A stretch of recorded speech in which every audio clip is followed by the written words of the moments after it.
Uterine prolapse happens when the uterus drops from its normal position into the vaginal canal due to weakened pelvic floor muscles and ligaments.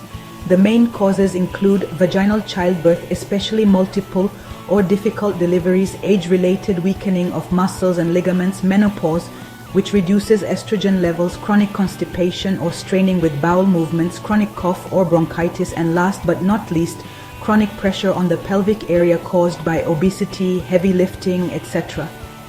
Symptoms might include a feeling of heaviness in your pelvis, discomfort during intercourse, problems with emptying the bladder or urinary leaking, seeing or feeling tissue bulge out of the vagina, feeling as if you're sitting on a small ball, and trouble having bowel movements.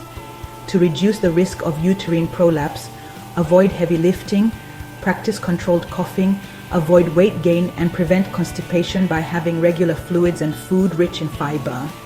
Above all, do regular pelvic floor exercises like Kegels to strengthen muscles.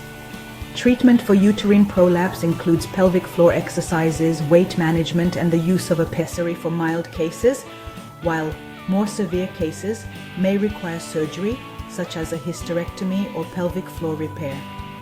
Estrogen therapy, physical therapy, and behavioral treatments can also help improve muscle tone and support pelvic health.